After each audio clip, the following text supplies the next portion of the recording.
ഇന്ന് ഞാൻ തയ്യൽ ക്ലാസ്സിൽ പോയത് ബസ്സിലായിരുന്നു കേട്ടോ. അപ്പം ബസ് സ്റ്റോപ്പ് ഇറങ്ങി കുറച്ചുകൂടി ഇങ്ങോട്ട് വന്നപ്പോഴത്തേക്ക് നല്ല മണം വരുന്നു കൊപ്ര ആട്ടുന്നതിൻ്റെ. അപ്പോൾ ഈ കൊപ്ര ആട്ടിയതിന് ശേഷം ഒരു പിണ്ണാക്ക് വരത്തില്ലേ, അത് മുമ്പ് ഞങ്ങൾ സ്കൂളിൽ പഠിക്കുന്ന സമയത്ത് ട്യൂഷനൊക്കെ പോകുമ്പം അവിടെ അടുത്തൊരു മില്ലുണ്ടായിരുന്നു. അപ്പം ഞാനും ഗീതവും കൂടെ പോയി അവിടെ നിന്ന് മേടിച്ച് കഴിക്കുമായിരുന്നു. ഇച്ചിരി കഴിക്കുമ്പോഴേ നെഞ്ചത്തൊക്കെ ഇരിക്കും, പക്ഷെ ഒരു പ്രത്യേക രുചിയല്ലേ. ഞാൻ അങ്ങനെ അവിടുത്തെ അങ്കിളിൻ്റെ അടുത്ത് പറഞ്ഞ് എനിക്ക് 2 കഷ്ണം തന്നു കേട്ടോ. അവിടെ ആട്ട ഇട്ടതേ ഉള്ളായിരുന്നു.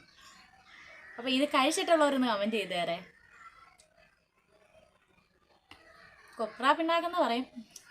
സാധാരണ പശുവാടുകളൊക്കെയാണ് കഴിക്കുന്നതെങ്കിലും ഇത് കഴിക്കാത്തവരായിട്ടൊന്നും ആരും കാണത്തില്ല. ഇപ്പോഴത്തെ പിള്ളേരൊന്നും കഴിച്ച് കാണത്തില്ല. ഞങ്ങളുടെയൊക്കെ കാലത്ത് എല്ലാവരും കഴിക്കുമായിരുന്നു കേട്ടോ. ഇത് കഴിക്കാൻ ഒരു പ്രത്യേക രുചിയാണ്. ഇത് കഴിച്ച് കുറച്ച് കഴിയുമ്പോഴത്തേക്ക് നെഞ്ചത്തിരിക്കും. അതുകൊണ്ട് തോനെ കഴിക്കാനൊന്നും പറ്റത്തില്ല, കുറേ തോനെ വെള്ളം കുടിക്കണം.